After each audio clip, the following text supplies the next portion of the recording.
Hey everybody, NMRE here, and this is a response to Silly Crusader's redone video asking if anyone watching that video believes in ghosts. Do I believe in ghosts? That is a big question. I've always been a lover of horror movies, and for the longest time throughout my teenage years, I did initially believe there were ghosts, and I have seen some things on TV shows which, while normally nothing much happens, there is occasionally something that I just cannot explain. For example, there's a TV show here called Most Haunted, where a group of teens go into a certain, supposedly haunted place with a supposed psychic and a skeptic with supposed scientific equipment.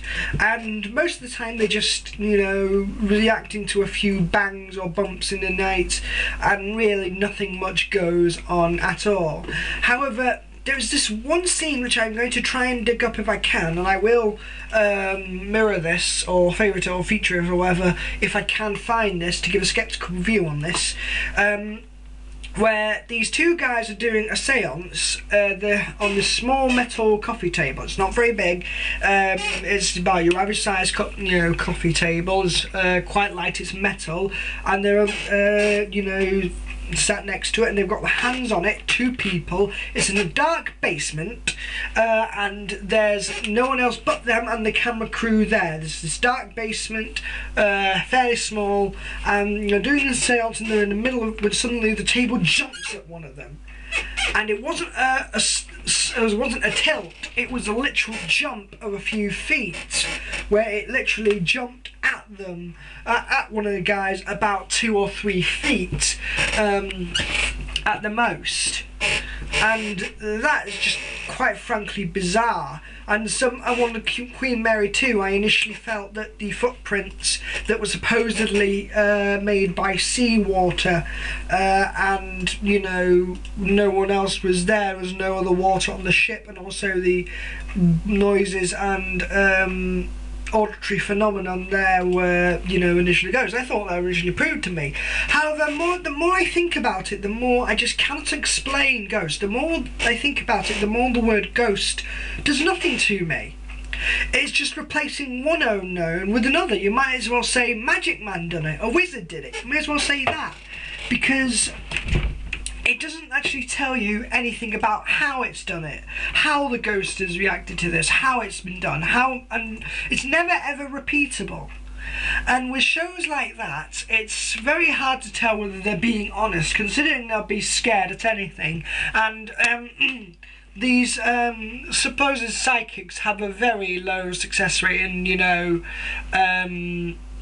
actually identifying who was once there, although you could easily say that they've got an earpiece. I consider myself quite sceptical now, but there is a reason. I don't consider all ghosts to be completely fake. I don't consider anyone who believes in them to be completely crazy either. I do not think that they are all made up accounts. What I do think is that I have personally a different definition of what a ghost is. A ghost to me is a name for a particular related phenomenon associated with the supernatural that has appeared, that covers apparitions or strange moving of objects without any supposed human intervention. And there are a lot of pictures and various photographs that supposedly, show ghosts, and it's very hard to verify any of these.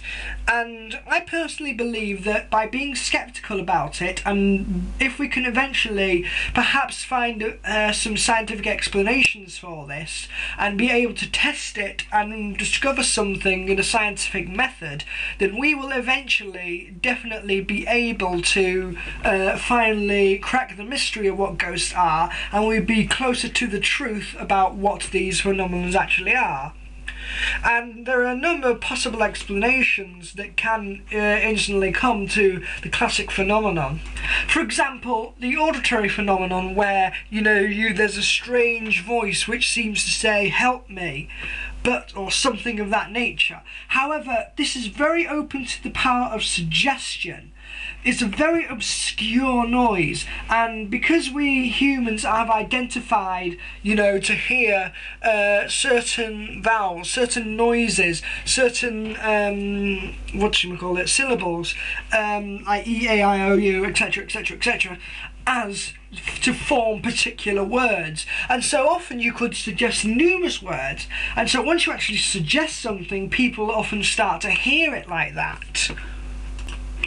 Another of the supposed ghostly apparitions where they are, you know, show these human faces that seem to appear in the windows or something like that when no one was actually there and only caught on camera and not seen by the naked eye.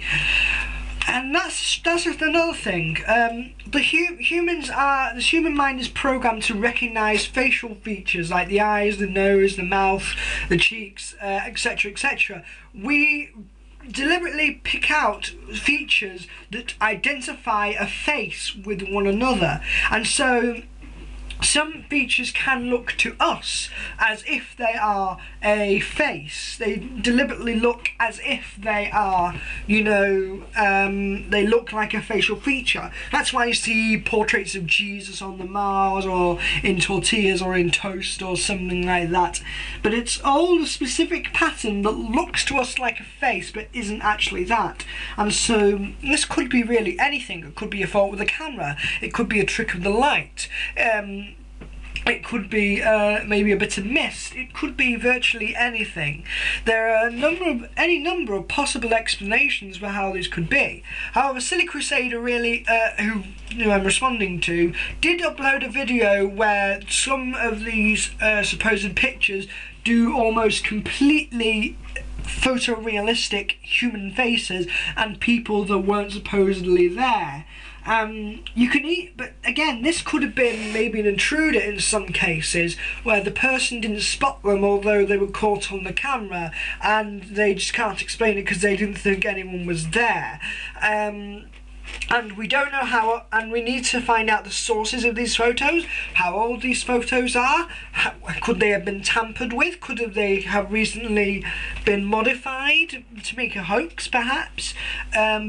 Remember the incident with the fairies? This little girl did cardboard cutouts of fairies, and that fooled everyone at the time because photography was quite new and people didn't know the difference. However, even now we can easily Photoshop these things and perhaps make obscure, you know, pictures to make them look a certain way. And again, with the human mind and picking out personal facial features, it really is very hard to distinguish when something really is a facial feature and when it's really not.